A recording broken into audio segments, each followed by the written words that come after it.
کہ عرب اس پہ ایک تماشا کھڑا کر دیں گے، کیونکہ زید ابن حارثہ کو میں نے بیٹا بنایا ہوا ہے، منہ بولا بیٹا، اور عرب منہ بولے بیٹے کو حقیقی بیٹے کی طرح سمجھتے ہیں، اس کی بیوی کو بھی بہو سمجھتے ہیں۔ تو آپ صلی اللہ علیہ وسلم کے دل میں خیال آیا کہ بھئی میں نکاح کرتا ہوں تو یہ تلافی ہو جائے گی، لیکن پھر آپ کو خیال آیا کہ یہ جو عرب لوگ ہیں یہ تو پورا ایک تماشا کھڑا کر دیں گے، یہ کبھی مجھے جادوگر کہتے ہیں، کبھی ساحر کہتے ہیں، کبھی شاعر کہتے ہیں، کبھی مجنون کہتے ہیں، کبھی دیوانہ کہتے ہیں، اب یہ کہیں گے لو بھائی انہوں نے تو نیا دین لے آئے، بہو سے شادی کو بھی کیا کر دیا، لیگل۔ قرآن میں آیتیں نازل ہوئیں کہ مَاللَّهُ مُبْدِيهِ، اے نبی آپ نے اپنے دل میں وہ بات چھپائی ہے جس کو اللہ ظاہر کر کے چھوڑے گا، یعنی آپ کے دل میں ان سے نکاح کا ارادہ ہے، اللہ نے آیتیں نازل کی کہ ہم اس ارادے کو دنیا کے سامنے ظاہر کریں گے۔ اچھا ایک اور یہاں پر حکم اور بھی سمجھیں کہ جب حضرت زید نے حضرت زینب کو ڈیورس دی ہے تو ایسا نہیں ہے کہ نبی نے ان سے ہمیشہ کے لیے بات چیت بند کر لی ہے۔ اسلامی سوسائٹی میں طلاق کو پسند نہیں کیا گیا، لیکن اگر ہو جائے تو اس کو ہوا بنانے کی بھی اجازت نہیں دی۔ آج جو مشہور لوگ ہوتے ہیں نا، جو فنکار اداکار یا سیلیبریٹیز ہوتی ہیں، ان کی طلاقوں کو میڈیا پہ بہت اچھالا جاتا، او فلانے نے ڈمکانے کو طلاق دے دی، او کیوں دی بھائی، آپ بتائیں گے ذرا کیا تھی، آپ میں کوئی خرابی تھی؟ پھر وہ الزامات لگائے گی اپنے شوہر پہ، شوہر کا انٹرویو لیا جائے گا، وہ الزامات لگائے گا اپنی بیوی پہ۔ یہ اسلام کا مزاج بولو نہیں۔ حضرت زید کو نبی منع بھی کر رہے ہیں کہ مت دو طلاق، پھر بھی دے دی، پھر بھی آپ نے اس کو ان کا پرسنل معاملہ قرار دیا۔ سمجھ رہے ہیں؟ کوئی نہیں ملتا ہمیں کہ حضرت زید سے بائیکاٹ کیا ہو، بلکہ قرآن میں اگر کسی صحابی کا نام ہے تو صرف حضرت زید ابن حارثہ کا نام۔ اس کی وجہ یہی ہے کہ ان کا دل بہت ٹوٹ گیا تھا اس سے، اور قرآن نے پہلے دھمکی بھی دی نا کہ جب اللہ اس کے رسول تمہیں حکم دے رہے تو اس کی اطاعت کرو، تو پھر بھی ان سے نہیں ہوا، تو پھر قرآن نے کیا کیا، ان کا نام ذکر کیا قرآن، تاکہ ایسا نہ ہو لوگ ان سے نفرت کرنا شروع کر دیں۔ فلما قضا زید منها وطرا، قرآن کہہ رہے جب زید نے اپنی زوجہ کو طلاق دے دی تو اے نبی ہم نے آپ کا نکاح زینب سے کرا دیا۔ واحد صحابی ہیں حضرت زید جن کا قرآن مجید میں نام ہے، تھے یہ بھی عربی لیکن آزاد کردہ غلام تھے، وہ جو عرب تو غلام کو ویلیو نہیں دیتے تھے، تو اکیلے ان کا نام آیا ہے قرآن مجید میں۔ سمجھتے ہو کہ نہیں سمجھتے ہو؟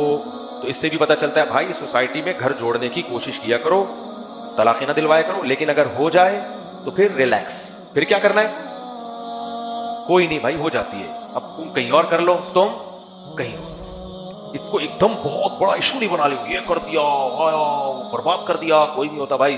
قرآن نے بھی ایسے ہی کیا ہے، اللہ میاں نے طلاق سے پہلے بہت سارے پروسیس بیان کیے ہیں تاکہ طلاقیں نہ ہوں۔ سب سے پہلے 3 طلاق کو ناجائز قرار دیا تاکہ مرد کے پاس رجوع کا آپشن رہے، اگر جلد بازی میں دیے سوچے ہو۔ اس کے بعد اللہ نے کیا کہا، وَإِنْ خِفْتُمْ شِقَاقَ بَيْنِهِمَا، میاں بیوی میں جھگڑا ہو رہا ہے تو دونوں خاندان کے لوگ صلح و صفائی کی کوشش کریں، پھر بھی نہیں ہوتا تو اللہ نے فرمایا فَعِظُوهُنَّ، محبت سے بیوی کو سمجھاؤ، پھر بھی باز نہیں آتی اللہ کہتے ہیں بستر الگ کر دو، پھر بھی باز نہیں آتی تو شدید ضرورت کے موقع پر وَضْرِبُوهُنَّ، اللہ نے ہاتھ اٹھانے کی بھی اجازت دی، کیونکہ سرپرست کو اگر اجازت نہ ہونا سختی کرنے کی پھر وہ سرپرست رہتا نہیں، بہت سخت موقع پر اللہ نے اجازت دی ہے کہ اس طرح بھی کنٹرول کر، اگر تمہارا خیال ہے کنٹرول ہو جائے گی تو کر لو، یہ بھی نہیں ہوتا پھر کیا ہے، علیحدگی ہے۔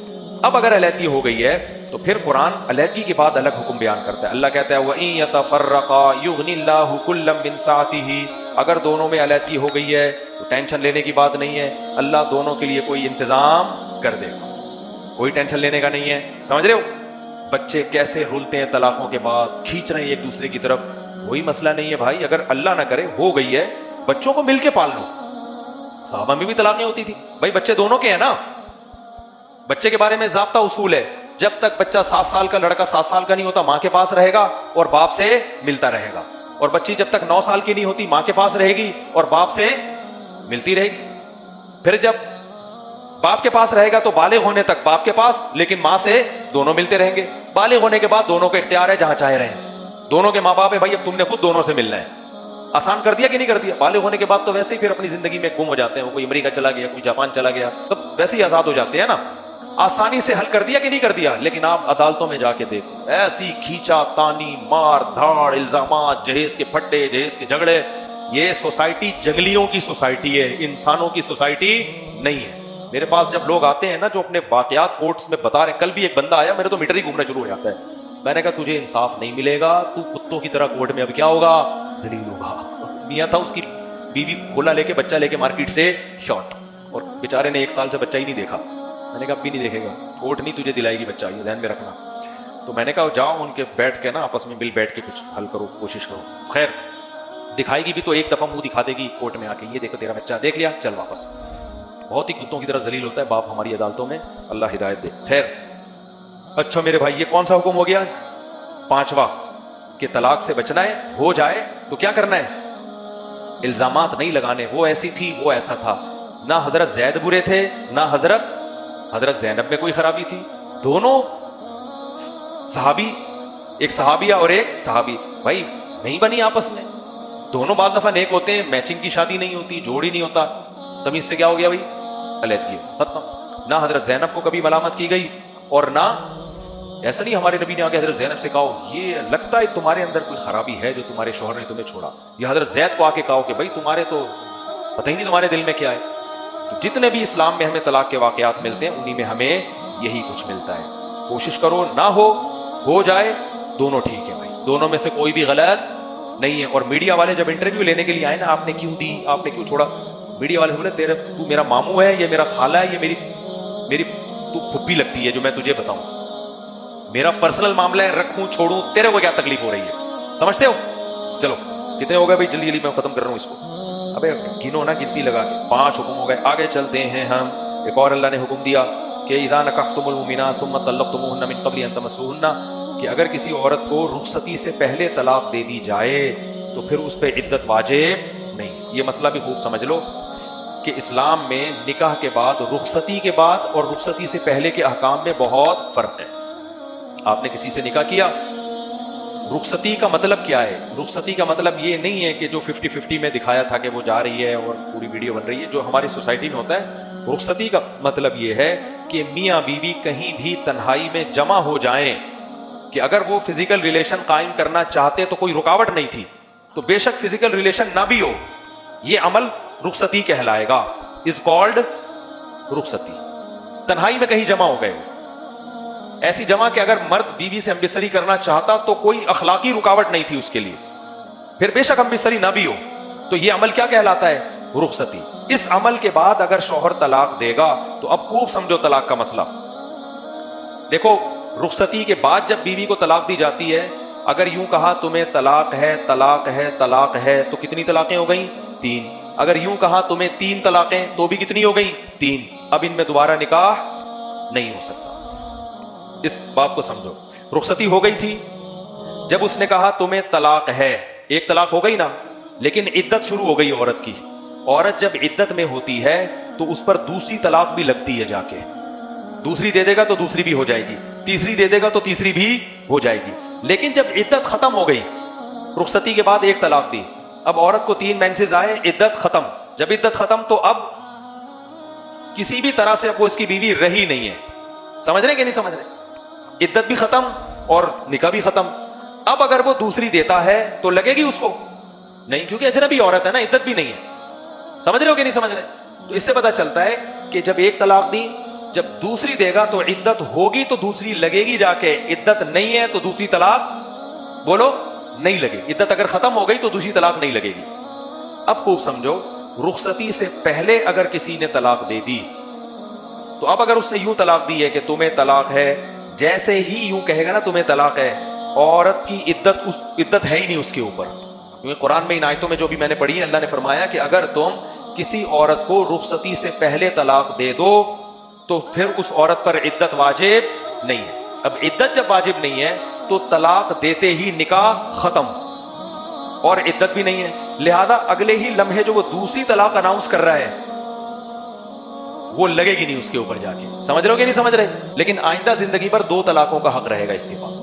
لیکن اگر خوب سمجھ لو, رخصتی سے پہلے مرد نے یوں کہا تمہیں 3 طلاقیں, ایک کلمے میں دے دی, اب تینوں واقع ہو جائیں گی, کیونکہ اس نے ترتیب سے نہیں دی ہے. ترتیب سے دیتا نا تو پہلی طلاق واقع ہوتی, نکاح ختم ہو جاتا, دوسری جب جملہ کہتا تو وہ بیوی ہے ہی نہیں اس کی, عدت بھی ختم ہو گئی تو کچھ بھی نہیں ہوتا. لیکن اگر یوں کہا تمہیں 3 طلاقیں, ترتیب سے نہیں دی ہیں, ایک کلمے میں دی ہیں, تو یہ ٹھا کر کے تینوں طلاقیں اس پر لگ جائیں گی. اب دوبارہ اس سے اس کا نکاح نہیں ہو سکتا. سمجھتے ہو کہ نہیں سمجھتے؟ ہمارے اہل حدیث بھائیوں کو نا یہیں سے گڑبڑ ہوئی ہے. عبداللہ بن عباس کا جو قول ہے نا حضرت اکرمہ کا, ان کے شاگرد کا, کہ ایک کلمے کی 3 طلاق 3 ہوتی ہے اور 3 جملوں کی ایک ہوتی ہے وہ رخصتی سے پہلے سے متعلق ہے, تو انہوں نے کنفیوژن کر کے نا اس میں ایک مجلس اور الگ الگ مجلس پر معمول کیا اس کو. میری کتاب ہے 3 طلاق پر, اس میں میں نے ڈیٹیل لکھی ہے اس کی. خیر, تو یہ خوب اچھی طرح سے مسئلہ سمجھ لو. آج بہت سے لوگ آ رہے ہوتے ہیں کہ ہم نے رخصتی پہلے طلاق دے دی ہے, تو پھر علماء پوچھتے ہیں 3 جملوں میں دی ہے یا ایک کلمے میں دی ہے؟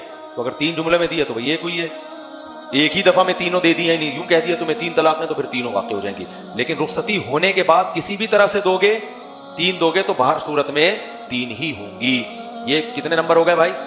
6 نمبر ہو گئے. اب جلدی 7واں بس 5-10 منٹ اور لوں گا میں جلدی سے, تاکہ یہ پورا ہمارا جو ہے نا آج کا سارا سیشن علمی ٹائپ کا سیشن ہے. چوتھا, اللہ نے نبی سے فرمایا کہ اے نبی ہم نے آپ کے لیے آپ کی ازواج کو حلال کیا ہے, جو ازواج جن کا آپ نے مہر دیا ہو, اور وہ تو ہیں ہی, لیکن آپ کے لیے ہم نے وبناتی عمک وبناتی عماتک, آپ کی پھوپھی کی بیٹیاں بھی حلال, آپ کی چچا کی بیٹیاں بھی حلال ہیں, آپ کی ماموں کی بیٹیاں بھی, اور آپ کی خالہ کی بیٹیاں بھی, بشرطے کہ انہوں نے ہجرت کی ہو. تو نبی کے لیے شرط یہ تھی کہ کزن حلال ہونے کے لیے شرط تھی کہ انہوں نے ہجرت کر کے آئی, لیکن امت کے لیے ہجرت شرط نہیں. آج کل کزن میرج کے خلاف بہت کچھ کہا جا رہا ہے. بعض دفعہ کزنوں میں جو کروموسوم ڈس آرڈر ہوتا ہے نا دونوں کے جینز میں, تو خرابی کا چانس ہوتا ہے, لیکن یہ جب ہوتا ہے جب مستقل کزن در کزن چلتے آ رہے ہیں, اور عام طور پر ایسا ہوتا نہیں. اور اس کا بھی آسان حل یہ کہ کزن میرج کو ختم نہ کرو, کیونکہ کزن میرج ایک تو اسلام الگ سے اس کی پرمیشن دی ہے, تو کوئی وجہ تو ہوگی نا اس کی, لیکن میڈیکل سائنس بھی ایک حقیقت ہے, تو اس سے فائدہ اٹھا لینا چاہیے. تو میری آسٹریلیا میں بعض ڈاکٹروں سے اس بارے میں بڑی بحث ہوئی ہے. کزن کی شادی سے پہلے اگر دونوں ٹیسٹ کروا لیں تو اس میں میرا خیال ہے کوئی شرعی قباحت نہیں ہے, تاکہ دماغ میں جو ایک چھوٹا سا کھٹکا لگا ہوا ہے وہ کیا ہو جائے. یہ بہت بڑے ڈاکٹر کی بات کر رہا ہوں. میں نے کہا ڈاکٹر صاحب اگر دونوں نے ٹیسٹ کروا لیا اور ان دونوں میں جینز میں کوئی خرابی نکلی تو پھر کیا وہ شادی نہ کریں؟ انہوں نے کہا پھر بھی کریں شادی, پھر پریگننسی کے ابتدائی دنوں میں ٹیسٹ کروا لیں. ابتدائی دنوں میں اگر بچہ میں کوئی معذوری کا چانس شروع میں آ جائے تو حمل ضائع کروایا جا سکتا. بلا وجہ 1 سیکنڈ کا حمل بھی ضائع کرنا حرام ہے, خوب سمجھ لو. نہیں آئی میرا خیال ہے بات؟ جب حمل ٹھہر جائے نا اسے آپ گولی کھا کے ضائع نہیں کر سکتے, کیونکہ اللہ نے اس کی سلیکشن کی ہے. لیکن اگر اس میں کوئی گڑبڑ ہے تو پھر 4 مہینے سے پہلے ایسی ضرورت کے موقع پہ حمل ضائع کروایا جا سکتے ہیں, کیونکہ حدیث کے مطابق پراپر جان اس میں جو ایک خاص نوعیت کا شعور ہے وہ 4 مہینے سے پہلے نہیں پڑتا. تو کزن میرج کو جو ہے کہ حوصلہ شکنی کی ضرورت نہیں ہے. ہماری سوسائٹی میں ہمیشہ سے کزن میرجیں شادیاں ہوتی بھی آ رہی ہیں. کزن کی شادی میں طلاق کا امکان کم ہوتا ہے, اس کو دیکھا بھالا زیادہ ہوتا ہے. تو یہ ہے کہ بہتر ہے. ویسے تو یہ 2-3 پشتوں تک چلتا ہے تو اس میں خرابی کا خطرہ ہوتا ہے, لیکن اگر کوئی احتیاطاً ٹیسٹ کروا لے تو میرا خیال ہے اس میں کوئی حرج نہیں ہے. اور ٹیسٹ کروانے کے بعد پتہ ہے کیا ہوگا, شادی سے نہ رکیں. ڈاکٹر نے کہا ٹیسٹ کروانے کے بعد اگر ٹیسٹ میں نہیں آیا کہ نہیں ہے کوئی تو پھر تو بے فکر ہو جائیں بھائی. اگر آ گیا تو صرف اتنا کرنا ہے کہ پریگننسی کے ابتدائی دنوں میں آپ ایک ٹیسٹ کروا لیں. سمجھتے ہو کہ نہیں سمجھتے ہو؟ دوسری بات یہ کہ کزن سے پردہ بھی اسلام میں فرض ہے. اگر کزنوں سے پردہ نہیں ہوتا نا تو ان میں شادی کی رغبت بھی نہیں ہوتی. کزن سے پردہ فرض ہے. اس کا فائدہ کیا ہوتا ہے کہ وہ اجنبی کی طرح لگتا ہے, پھر بڑے ہو کر اس سے نکاح کرنا آسان, اس میں رغبت ہوتی ہے. آج کل کزنوں کو بالکل سگے بھائیوں کی طرح سمجھ لیا گیا ہے. اس کا نقصان یہ ہوتا ہے لڑکی نے پہلے سے دماغ میں بٹھائے ہوتے تو ہمارے بھائی جان ہیں, اور اس نے بٹھائے ہوتے ہماری بہنا ہیں, اور پھر اچھے اچھے رشتے اس چکر میں نہیں ہوتے. آپ اگر محلے کی ساری انٹیوں کو اپنی بہن بنا لو گے تو رشتے تو بڑھ گئے نا آپ کے لیے.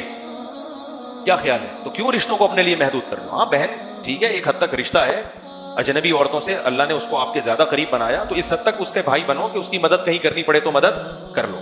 لیکن اس حد تک فری ہونے کی کوشش نہ کرو کہ رشتوں میں رغبت ہی ختم ہو جائے. اور یہ بھی اسلام کا امتیاز ہے. غیر مسلموں میں عام طور پر کزن میرج نہیں ہوتی ہے, ناجائز سمجھا جاتا ہے. عیسائیت میں کزن سے رشتے کو ناجائز, یہودیت میں کزن سے رشتے کو, جملہ مکمل کرو نا, ناجائز. ہندوؤں میں کزن سے رشتے کو ناجائز. اسلام نے اس کو, کیونکہ اسلام نکاح کے بارے میں دوسروں سے زیادہ وسعتیں دیتا ہے. کتنے آرڈر ہو گئے؟ 7. اب 8واں جلدی سے بس. ایک اور حکم اللہ نے بتایا نبی صلی اللہ علیہ وسلم کے بارے میں. صحابہ کو حکم دیا کہ جب نبی کے گھر میں جاؤ تو اجازت لے کے جاؤ, اور کھانے کی جب دعوت پہ بلایا جائے تو کھانا کھا کے چلے جاؤ, کیونکہ بعض دفعہ اس سے نبی کو تکلیف ہوتی ہے. تو علماء نے لکھا ہے یہ ہر ایک کا یہی حکم ہے. کسی نے بھی آپ کو دعوت پہ بلایا, آپ نے کھانا کھایا, اب پتلی گلی سے بولو نکل جاؤ. دھرنا مار کے بیٹھے مت رہو, کیونکہ بعض دفعہ میزبان بڑا عزت دار ہوتا ہے, اسے آپ کو یہ کہنا کہ دفعہ یعنی تشریف لے جائیں, یہ کہنا اس کے لیے منہ سے مشکل ہوتا ہے. وہ شرم اور مروت میں بیٹھا ہوتا ہے کہ پتہ نہیں کب دفعہ ہوں گے یہ. تو آپ کو میزبان کا خود خیال کرنا ہے کہیں بھی ہو. تبھی ہمارے حضرت فرمایا کرتے تھے کہ جب کوئی مجھ سے ملنے کی کوشش کرتا ہے تو میں کہتا ہوں میں خود ہی آپ سے ملنے کے لیے آ جاؤں گا. حضرت فرماتے ہیں میں اس لیے ملتا ہوں کہ اپنی مرضی سے جب چاہوں گا اٹھ کے آ جاؤں گا, اور میں اگر وہ آیا تو اپنی مرضی سے جائے گا, پتہ نہیں کتنی دیر بیٹھا رہے, ہم تو ہٹا ہی نہیں سکتے اس کو. تو یہ بھی ایک طریقہ ہوتا ہے. بالکل اگر کسی کو پکا پکا بھگانے کا ارادہ ہے نا تو چائے پوچھ لیں, اور بھائی چائے پیئیں گے, آپ کو کہہ ارے نہیں بس ہم چلتے ہیں. عام طور پر ایسا ہوتا ہے. خیر خلاصہ یہ ہے کہ جب بھی کسی کے ہاں جائیں تو اس شخص کی راحت کا خیال کریں, بوجھ نہ بنے کسی کے اوپر. یہ بھی اللہ نے حکم دیا. آگے اللہ نے فرمایا کہ وَإِذَا سَأَلْتُمُوهُنَّ مَتَاعًا فَاسْأَلُوهُنَّ مِن وَرَاءِ حِجَابٍ. امہات المومنین کے پاس علم تھا. نبی کی گھریلو زندگی کس کے پاس تھی؟ نبی کی ازواج کے پاس. تو اللہ کے علم میں یہ بات تھی کہ نبی کے دنیا سے جانے کے بعد پوری دنیا سے لوگ آئیں گے, سفر کریں گے, امہات المومنین سے علم حاصل کریں گے نبی کی گھریلو زندگی کے بارے میں. تو اس لیے اللہ نے حکم دیا کہ جب بھی صحابہ آپ کے پاس آئیں تو آپ نے پردے کے اندر رہ کر ان سے شرعی مسائل پر بات کرنی ہے, بے پردہ ہونے کی اجازت نہیں. تو آپ اندازہ لگاؤ, ایک طرف صحابی ہیں ایک طرف صحابیہ, وہ بھی امہات المومنین, ان کو بھی حکم دیا جا رہا ہے پردے میں ہو. تو آج کی لبرل انٹیاں جو کہتی ہیں ایکچولی یہ تو دل کا پردہ ہوتا ہے, ایکچولی ہم تو براڈ مائنڈیڈ, اور یونیورسٹیوں میں جو بےہودگی ہو رہی ہے, لڑکیاں لڑکوں کو پڑھا رہی ہیں, لڑکے لڑکیوں کو پڑھا رہے ہیں, اس بےہودگی کی اسلام میں قطعاً اجازت نہیں. سمجھتے ہو, اس کو پروموٹ کرنے کی کوشش نہ کیا کرو. کتنے حکام ہو گئے؟ 7 8 ہو گئے. چلو 8 ہو گئے, جلدی جلدی بس اس کو مکمل کرتے ہیں. پھر اللہ نے ایک اور حکم دیا, اے نبی اپنی بیویوں سے, بیٹیوں سے اور عام مسلمان عورتوں سے کہہ دیں کہ جب بھی گھر سے باہر نکلیں یدنین علیہن من جلابیبہن, اپنے سر پہ چادر لیا کریں, پردہ کیا کریں. تو یہ بھی عورت کے لیے اللہ نے الگ سے حکم دیا. 9 حکم ہو گئے. اور یا ایھا الذین آمنوا لا تکونوا کالذین آذوا موسیٰ فبرأہ اللہ مما قالوا. اے ایمان والو ایسے نہ ہو جاؤ بنی اسرائیل کی طرح جنہوں نے موسیٰ علیہ السلام کو اذیت دی, تم اپنے نبی کو اس طرح سے اذیت مت دو. بخاری میں حدیث ہے کہ بنی اسرائیل کی نا سوچ بہت نیگیٹو تھی. حضرت موسیٰ علیہ السلام میں حیا بہت تھی. وہ حیا کی وجہ سے دور جا کے نہایا کرتے تھے, لوگوں کے سامنے نہیں نہاتے تھے. اب کہنا تو ہی چاہیے تھا بنی اسرائیل کو ماشاءاللہ کتنے حیا ہے, دیکھو پیغمبر ہیں تو دور جا کے نہاتے ہیں. انہوں نے فسادی لوگوں نے یہ کہنا شروع کر دیا اصل میں ان کو اسکن پہ کوئی بیماری ہے برس کی, یہ اپنے داغ ہم سے چھپاتے ہیں. تو اب موسیٰ علیہ السلام تو یہ الزام دور کرنے کے لیے لوگوں کے سامنے نہا نہیں سکتے تھے, صحیح ہے نا. تو اللہ نے کیا کیا کہ اللہ نے حضرت موسیٰ سے اس الزام کو دور کرنے کی ایک تدبیر کی. صحیح بخاری کی حدیث ہے, حضرت موسیٰ دور جا کے نہا رہے تھے تو ظاہر ہے کوئی لنگوٹ وغیرہ تو پہنا ہوا ہوگا, تو حضرت موسیٰ نے اپنے کپڑے اتار کے پتھر پہ رکھے. صحیح بخاری میں آتا ہے پتھر کپڑے لے کے بھاگ گیا. اب حضرت موسیٰ نہا کے نکلے, پتھر مارکیٹ سے شارٹ, کپڑے بھی مارکیٹ سے شارٹ. تو حضرت موسیٰ نے جو بھی لنگوٹ وغیرہ تو ہوتا ہے وہ تو ظاہر ہے لوگ پہنتے ہی تھے, تو حضرت اب اوپر کا جسم پورا کیا ہے, کھولا ہوا ہے. حضرت موسیٰ میں حیا اتنی تھی کہ قمیض بھی اتارتے ہوئے ان کو حیا آتی تھی. تو جب حضرت موسیٰ آبادی میں پہنچے, بنی اسرائیل نے دیکھا تو کہا کہ اللہ کی قسم اتنا خوبصورت جسم ہم نے کسی کا نہیں دیکھا. تو بعض دفعہ اللہ اپنے نیک بندوں سے جو دنیاوی الزام ہوتا ہے نا اس کو بھی دور کرنے کا انتظام کرتے ہیں, لیکن یہ ہمیشہ نہیں ہوتا. تو اس میں ہمیں سبق یہ ملتا ہے کہ بھائی اگر کوئی شخص کوئی کام کر رہا ہے تو اس کا اچھا پہلو تلاش کرو, اس میں نیگیٹیوٹی تلاش مت کرو. کتنے حکم ہو گئے؟ 9. اب 10واں حکم بس ختم کر رہا ہوں میں. یا ایھا الذین آمنوا اتقوا اللہ وقولوا قولا سدیدا. یہ خطبہ نکاح میں یہ آیت پڑھی جاتی ہے, اے ایمان والو اللہ سے ڈرو اور سیدھی سیدھی بات کیا کرو. نبی صلی اللہ علیہ وسلم کی سنت تھی خطبہ نکاح میں یہ آیت پڑھتے تھے. اس سے پتہ چلتا ہے اس کا نکاح سے کوئی خاص تعلق ہے. اے ایمان والو اللہ سے ڈرو اور سیدھی سیدھی بات کیا کرو. اب بھائی اس کا نکاح سے کیا تعلق ہے یار؟ دولہا دلہن کو یہ آیتیں پڑھ پڑھ کے سنائی جا رہی ہیں. اصل میں شروع سے ہی دونوں ایک دوسرے کو ٹوپیاں کرا رہے ہوتے ہیں, سیدھی سیدھی بات نہیں کر رہے. اللہ میاں کو پتا تھا کہ شادی کے بعد بھی یہ سیدھی بات کبھی بھی نہیں کریں. شوہر نے موبائل میں جو وسیم غفار ستار ہوگا وہ اصل میں اس کی پرانی فرینڈز ہوں گی.